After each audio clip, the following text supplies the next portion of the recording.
Hello' everyone, আপোনালোক সকলোকে স্বাগতম জনাইছোঁ আছাম জিকে ইউটিউব চেনেলৰ আন এটা নতুন ভিডিঅ'লৈ। আজিৰ এই ভিডিঅ'টোত আমি আগন্তুক আহিবলগীয়া আছাম পুলিচ AB UB লগতে অসমৰ যিকোনো ধৰণৰ কম্পিটিটিভ এক্সামৰ বাবে প্ৰয়োজনীয় হোৱাকৈ কেইটামান অতি গুৰুত্বপূৰ্ণ কুৱেশ্যন আনচাৰ লৈ আহিছোঁ।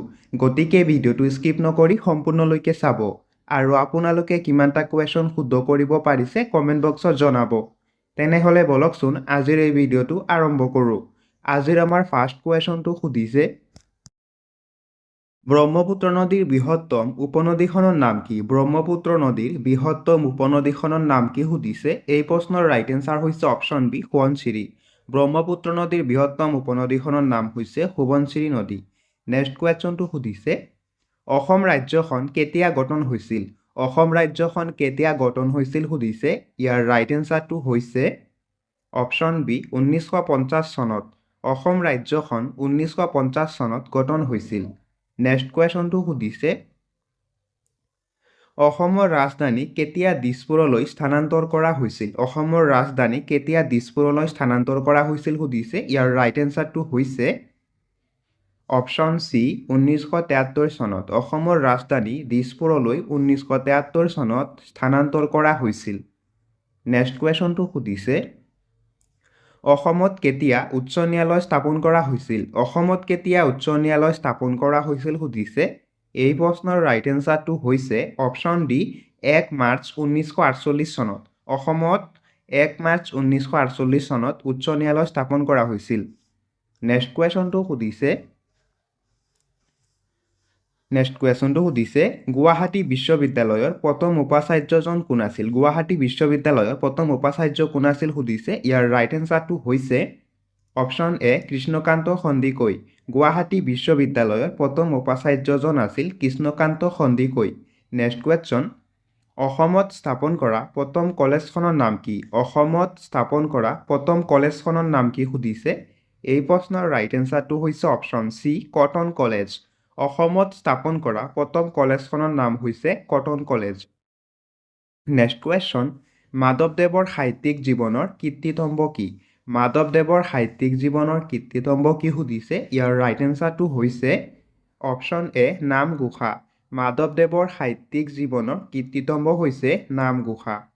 নেক্সট কুৱেশ্যনটো সুধিছে, কোনে প্ৰথম অসম উপত্যকা সাহিত্য বঁটা লাভ কৰিছিল? কোনে প্ৰথম অসম উপত্যকা সাহিত্য বঁটা লাভ কৰিছিল সুধিছে। ইয়াৰ ৰাইট এনচাৰটো হৈছে অপশ্যন বি, ভৱেন্দ্ৰনাথ শইকীয়া। ভৱেন্দ্ৰনাথ শইকীয়াই প্ৰথম অসম উপত্যকা সাহিত্য বঁটা লাভ কৰিছিল। নেক্সট কুৱেশ্যনটো সুধিছে, কোনে প্ৰথমে শ্ৰীমন্ত শংকৰদেৱ বঁটা লাভ কৰিছিল? কোনে প্ৰথমে শ্ৰীমন্ত শংকৰদেৱ বঁটা লাভ কৰিছিল সুধিছে। এই প্ৰশ্নৰ ৰাইট এনচাৰটো হৈছে অপশ্যন চি, কীৰ্তিনাথ হাজৰিকা। কীৰ্তিনাথ হাজৰিকাই প্ৰথমে শ্ৰীমন্ত শংকৰদেৱ বঁটা লাভ কৰিছিল। নেক্সট কুৱেশ্যনটো সুধিছে, অসমৰ মণিকোট পাহাৰত অৱস্থিত মন্দিৰটোৰ নাম কি? অসমৰ মণিকোট পাহাৰত অৱস্থিত মন্দিৰটোৰ নাম কি সুধিছে। এই প্ৰশ্নৰ ৰাইট এনচাৰটো হৈছে অপশ্যন ডি, হয়গ্ৰীৱ মাধৱ মন্দিৰ। অসমৰ মণিকোট পাহাৰত অৱস্থিত মন্দিৰটোৰ নাম হৈছে হয়গ্ৰীৱ মাধৱ মন্দিৰ। নেক্সট কুৱেশ্যনটো সুধিছে, নীলমণি ফুকনক কোন চনত জ্ঞানপীঠ বঁটাৰে পুৰস্কৃত কৰা হৈছিল? নীলমণি ফুকনক কেতিয়া জ্ঞানপীঠ বঁটাৰে পুৰস্কৃত কৰা হৈছিল সুধিছে। এই প্ৰশ্নৰ ৰাইট এনচাৰ হৈছে অপশ্যন চি, 2021 চনত। 2021 চনত নীলমণি ফুকনক জ্ঞানপীঠ বঁটাৰে পুৰস্কৃত কৰা হৈছিল। নেক্সট কুৱেশ্যনটো সুধিছে, অসম চিকিৎসা মহাবিদ্যালয় কেতিয়া স্থাপিত হৈছিল? অসম চিকিৎসা মহাবিদ্যালয় কেতিয়া স্থাপন কৰা হৈছিল সুধিছে। ইয়াৰ ৰাইট এনচাৰটো হৈছে অপশ্যন বি, 1947 চনত। অসম চিকিৎসা মহাবিদ্যালয় 1947 চনত স্থাপন কৰা হৈছিল। নেক্সট কুৱেশ্যন, ৰামায়ণ কোনে অসমীয়ালৈ অনুবাদ কৰিছিল? ৰামায়ণ কোনে অসমীয়ালৈ অনুবাদ কৰিছিল সুধিছে। এই প্ৰশ্নৰ ৰাইট এনচাৰটো হৈছে অপশ্যন ডি, মাধৱ কন্দলীয়ে। মাধৱ কন্দলীয়ে ৰামায়ণ অসমীয়ালৈ অনুবাদ কৰিছিল। নেক্সট কুৱেশ্যনটো সুধিছে, গুৱাহাটী উচ্চ ন্যায়ালয়ৰ প্ৰথম অসমীয়া মুখ্য ন্যায়াধীশ কোন আছিল? গুৱাহাটী উচ্চ ন্যায়ালয়ৰ প্ৰথম অসমীয়া মুখ্য ন্যায়াধীশ কোন আছিল সুধিছে। এই প্ৰশ্নৰ ৰাইট এনচাৰটো হৈছে অপশ্যন এ, হলিৰাম ডেকা। গুৱাহাটী উচ্চ ন্যায়ালয়ৰ প্ৰথম অসমীয়া মুখ্য ন্যায়াধীশ আছিল হলিৰাম ডেকা। নেক্সট কুৱেশ্যনটো সুধিছে নামেৰি ৰাষ্ট্ৰীয় উদ্যানৰ মাজেৰে কোনখন নদী বৈ গৈছে? নামেৰি ৰাষ্ট্ৰীয় উদ্যানৰ মাজেৰে কোনখন নদী বৈ গৈছে সুধিছে। ইয়াৰ ৰাইট এনচাৰ হৈছে অপশ্যন এ জীয়াবৰলী। নামেৰি ৰাষ্ট্ৰীয় উদ্যানৰ মাজেৰে জীয়াবৰলী নদীখন বৈ গৈছে। নেক্সট কুৱেশ্যনটো সুধিছে অসমত প্ৰথমবাৰৰ বাবে কেতিয়া ৰাষ্ট্ৰপতি শাসন বলবৎ কৰা হৈছিল? অসমত প্ৰথমবাৰৰ বাবে কেতিয়া ৰাষ্ট্ৰপতি শাসন বলবৎ কৰা হৈছিল সুধিছে। ইয়াৰ ৰাইট এনচাৰটো হৈছে অপশ্যন চি 1979 চনত। 1979 চনত প্ৰথমবাৰৰ বাবে অসমত ৰাষ্ট্ৰপতি শাসন বলবৎ কৰা হৈছিল। নেক্সট কুৱেশ্যনটো সুধিছে অসম সাহিত্য সভাৰ প্ৰথমগৰাকী মহিলা সভানেত্ৰী কোন আছিল? অসম সাহিত্য সভাৰ প্ৰথমগৰাকী মহিলা সভানেত্ৰী কোন আছিল সুধিছে। ইয়াৰ ৰাইট এনচাৰ হৈছে অপশ্যন চি নলিনীবালা দেৱী। অসম সাহিত্য সভাৰ প্ৰথমগৰাকী মহিলা সভানেত্ৰী আছিল নলিনীবালা দেৱী। নেক্সট কুৱেশ্যনটো সুধিছে কিমান চনত অসম ৰাষ্ট্ৰীয় ভাষা প্ৰচাৰ সমিতি গঠন কৰা হৈছিল? কিমান চনত অসম ৰাষ্ট্ৰীয় ভাষা প্ৰচাৰ সমিতি গঠন কৰা হৈছিল সুধিছে। ইয়াৰ ৰাইট এনচাৰটো হৈছে অপশ্যন বি 1938 চনত। 1938 চনত অসম ৰাষ্ট্ৰীয় ভাষা প্ৰচাৰ সমিতি গঠন কৰা হৈছিল। নেক্সট কুৱেশ্যনটো সুধিছে মেডাম মে ফি প্ৰতি বছৰে কোন তাৰিখত পালন কৰা হয়? মেডাম মে ফি উৎসৱ প্ৰতি বছৰে কোন তাৰিখত পালন কৰা হয় সুধিছে। ইয়াৰ ৰাইট এনচাৰটো হৈছে অপশ্যন এ 31 জানুৱাৰী তাৰিখে। মেডাম মে ফি উৎসৱ 31 জানুৱাৰী তাৰিখে পালন কৰা হয়। নেক্সট কুৱেশ্যনটো সুধিছে মেডাম মে ফি উৎসৱ অসমৰ কোন সম্প্ৰদায়ৰ লোকসকলে উদযাপন কৰে? তলত দিয়া অপশ্যনকেইটাৰ ভিতৰত ইয়াৰ ৰাইট এনচাৰটো হৈছে অপশ্যন ডি টাই আহোম সম্প্ৰদায়ৰ লোকসকলে। মেডাম মে ফি উৎসৱটো টাই আহোম সম্প্ৰদায়ৰ লোকসকলে উদযাপন কৰে। নেক্সট কুৱেশ্যন বিশ্বৰ আটাইতকৈ ওখ জলপ্ৰপাতটোৰ নাম কি? বিশ্বৰ আটাইতকৈ ওখ জলপ্ৰপাতটোৰ নাম কি সুধিছে। ইয়াৰ ৰাইট এনচাৰটো হৈছে অপশ্যন চি এঞ্জেল জলপ্ৰপাত। বিশ্বৰ আটাইতকৈ ওখ জলপ্ৰপাতটোৰ নাম হৈছে এঞ্জেল জলপ্ৰপাত। নেক্সট কুৱেশ্যনটো সুধিছে বিশ্বৰ সৰ্বোচ্চ জলপ্ৰপাতটো কোনখন দেশত অৱস্থিত? বিশ্বৰ সৰ্বোচ্চ জলপ্ৰপাতটো কোনখন দেশত অৱস্থিত সুধিছে। ইয়াৰ ৰাইট এনচাৰ হৈছে অপশ্যন এ ভেনিজুৱেলা। বিশ্বৰ সৰ্বোচ্চ জলপ্ৰপাতটো ভেনিজুৱেলা মহাদেশত অৱস্থিত। নেক্সট কুৱেশ্যন দক্ষিণ এছিয়াৰ আটাইতকৈ ডাঙৰ মৰুভূমিখনৰ নাম কি? দক্ষিণ এছিয়াৰ আটাইতকৈ ডাঙৰ মৰুভূমিখনৰ নাম কি সুধিছে। ইয়াৰ ৰাইট এনচাৰটো হৈছে অপশ্যন ডি থৰ মৰুভূমি। দক্ষিণ এছিয়াৰ আটাইতকৈ ডাঙৰ মৰুভূমিখনৰ নাম হৈছে থৰ মৰুভূমি। এতিয়া আহিছোঁ নেক্সট কুৱেশ্যনটোলৈ। নেক্সট কুৱেশ্যনটো সুধিছে থৰ মৰুভূমি ভাৰতৰ কোনখন ৰাজ্যত অৱস্থিত? থৰ মৰুভূমিখন ভাৰতৰ কোনখন ৰাজ্যত অৱস্থিত সুধিছে। ইয়াৰ ৰাইট এনচাৰটো হৈছে অপশ্যন বি ৰাজস্থান। থৰ মৰুভূমিখন ভাৰতৰ ৰাজস্থান ৰাজ্যত অৱস্থিত। নেক্সট কুৱেশ্যনটো সুধিছে ডুৰাডু কাপৰ প্ৰথম সংস্কৰণ ক'ত অনুষ্ঠিত হৈছিল? ডুৰাডু কাপৰ প্ৰথম সংস্কৰণ ক'ত অনুষ্ঠিত হৈছিল সুধিছে। ইয়াৰ ৰাইট এনচাৰ হৈছে অপশ্যন বি চিমলা। ডুৰাডু কাপৰ প্ৰথম সংস্কৰণ চিমলাত অনুষ্ঠিত হৈছিল। নেক্সট কুৱেশ্যনটো সুধিছে সংস্কৃতি মন্ত্ৰালয়ৰ দ্বাৰা স্বীকৃতিপ্ৰাপ্ত ভাৰতত মুঠ কিমানটা শাস্ত্ৰীয় নৃত্য আছে? তলত দিয়া অপশ্যন চাৰিটাৰ ভিতৰত ইয়াৰ ৰাইট এনচাৰটো হৈছে অপশ্যন ডি 9টা। সংস্কৃতি মন্ত্ৰালয়ৰ দ্বাৰা স্বীকৃতিপ্ৰাপ্ত ভাৰতত মুঠ 9টা শাস্ত্ৰীয় নৃত্য আছে। নেক্সট কুৱেশ্যনটো সুধিছে সংগীত নাটক একাডেমীৰ দ্বাৰা স্বীকৃত ভাৰতত মুঠ কিমানটা শাস্ত্ৰীয় নৃত্য আছে? তলত দিয়া অপশ্যনকেইটাৰ ভিতৰত ইয়াৰ ৰাইট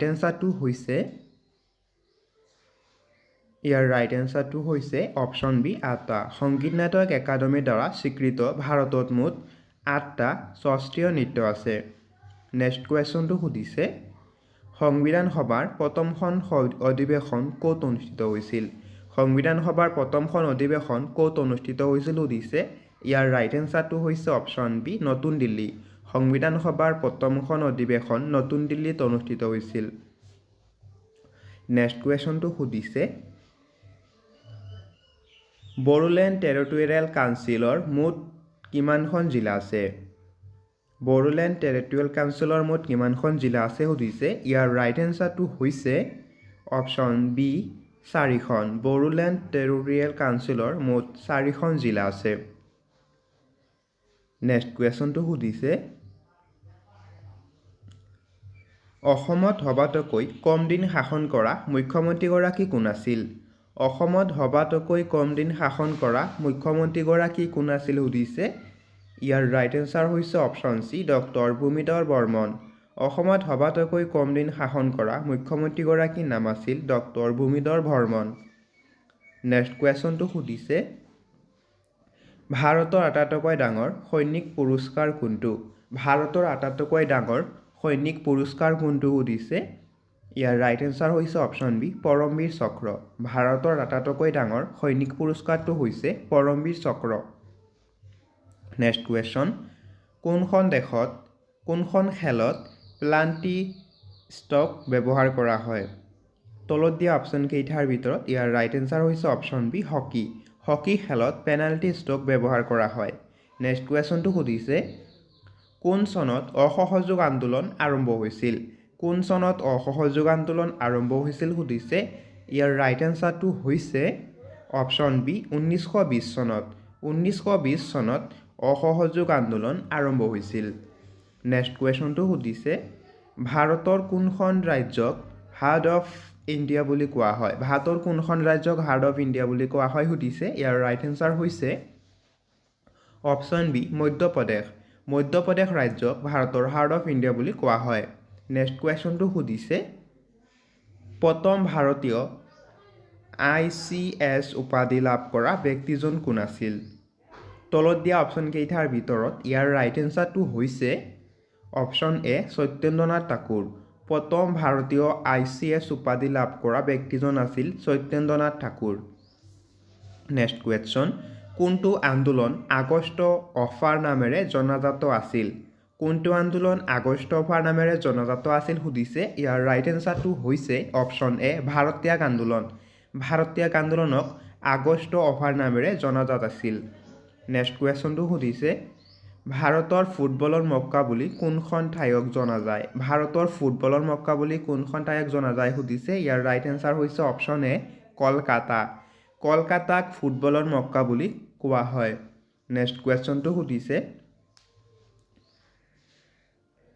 অসম ৰত্ন বঁটা লাভ কৰা প্ৰথমগৰাকী ব্যক্তি কোন অসম ৰত্ন বঁটা লাভ কৰা প্ৰথমগৰাকী ব্যক্তি কোন আছিল সুধিছে ইয়াৰ ৰাইট এনসাৰটো হৈছে option D doctor Bhupen Hazarika Asom Ratna বঁটা লাভ কৰা প্ৰথমগৰাকী অসমীয়া আছিল doctor Bhupen Hazarika next question প্ৰথম অসমীয়া চলচ্চিত্ৰ নিৰ্মাতাগৰাকী কোন প্ৰথম অসমীয়া চলচ্চিত্ৰ নিৰ্মাতাগৰাকী কোন সুধিছে ইয়াৰ ৰাইট এনসাৰ হৈছে অপশ্যন চি জ্যোতিপ্ৰসাদ আগৰৱালা প্ৰথম অসমীয়া চলচ্চিত্ৰ নিৰ্মাতাগৰাকীৰ নাম হৈছে জ্যোতিপ্ৰসাদ আগৰৱালা নেক্সট কুৱেশ্যনটো সুধিছে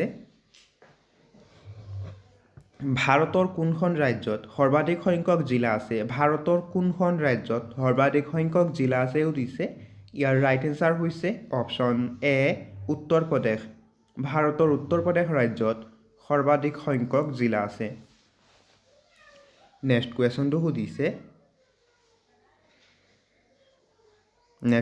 সুধিছে কৰ্ণাটকৰ কোনখন চহৰক বাগিচাৰ চহৰ হিচাপে আখ্যা দিয়া হয় কৰ্ণাটকৰ কোনখন চহৰক বাগিচাৰ চহৰ হিচাপে আখ্যা দিয়া হয় সুধিছে ইয়াৰ ৰাইট এনসাৰটো হৈছে অপশ্যন বি বাংগালুৰু কৰ্ণাটকৰ বাংগালুৰু চহৰক বাগিচাৰ চহৰ বুলি আখ্যা দিয়া হয় নেক্সট কুৱেশ্যন অন্ধ্ৰপ্ৰদেশৰ আঞ্চলিক ভাষা কি অন্ধ্ৰপ্ৰদেশৰ আঞ্চলিক ভাষা কি সুধিছে ইয়াৰ ৰাইট এনসাৰটো হৈছে অপশ্যন বি তেলেগু অন্ধ্ৰপ্ৰদেশৰ আঞ্চলিক ভাষা হৈছে তেলেগু নেক্সট কুৱেশ্যনটো সুধিছে ভাৰতৰ প্ৰথম মহিলা প্ৰতিৰক্ষা মন্ত্ৰী কোন ভাৰতৰ প্ৰথম মহিলা প্ৰতিৰক্ষা মন্ত্ৰী কোন সুধিছে ইয়াৰ ৰাইট এনসাৰটো হৈছে অপশ্যন এ নিৰ্মলা সীতাৰমণ ভাৰতৰ প্ৰথম প্ৰতিৰক্ষা মন্ত্ৰী হৈছে নিৰ্মলা সীতাৰমণ নেক্সট কুৱেশ্যন অসম উপত্যকা সাহিত্য বঁটা লাভ কৰা অনুষ্ঠানটোৰ নাম কি অসম উপত্যকা সাহিত্য বঁটা প্ৰদান কৰা অনুষ্ঠানটোৰ নাম কি সুধিছে ইয়াৰ ৰাইট এনসাৰটো হৈছে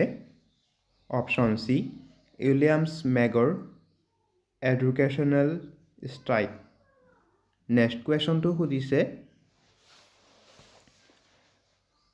অসমৰ কোনখন জিলাত সৰ্বাধিক সংখ্যক চাহ বাগিচা আছে অসমৰ কোনখন জিলাত সৰ্বাধিক সংখ্যক চাহ বাগিচা আছে সুধিছে ইয়াৰ ৰাইট এনসাৰটো হৈছে অপশ্যন বি ডিব্ৰুগড় অসমৰ ডিব্ৰুগড় জিলাত সৰ্বাধিক সংখ্যক চাহ বাগিচা আছে নেক্সট কুৱেশ্যনটো সুধিছে পৃথিৱীৰ কোনখন দেশক বজ্ৰপাতৰ ভূমি বুলি জনা যায় পৃথিৱীৰ কোনখন দেশক বজ্ৰপাতৰ ভূমি বুলি জনা যায় সুধিছে ইয়াৰ ৰাইট এনসাৰটো হৈছে অপশ্যন ডি ভূটান ভূটানক বজ্ৰপাতৰ ভূমি বুলি জনা যায় নেক্সট কুৱেশ্যনটো সুধিছে ভাৰতৰ উত্তৰৰ পৰা দক্ষিণলৈ মুঠ দৈৰ্ঘ্য কিমান ভাৰতৰ উত্তৰৰ পৰা দক্ষিণলৈ মুঠ দৈৰ্ঘ্য কিমান সুধিছে ইয়াৰ ৰাইট এনসাৰটো হৈছে অপশ্যন বি ৩২১৪ কিলোমিটাৰ ভাৰতৰ উত্তৰৰ পৰা দক্ষিণলৈ মুঠ দৈৰ্ঘ্য হৈছে ৩২১৪ কিলোমিটাৰ নেক্সট কুৱেশ্যন ভাৰতৰ পূবৰ পৰা পশ্চিমলৈ মুঠ দৈৰ্ঘ্য কিমান তলত দিয়া অপশ্যন কেইটাৰ ভিতৰত ইয়াৰ ৰাইট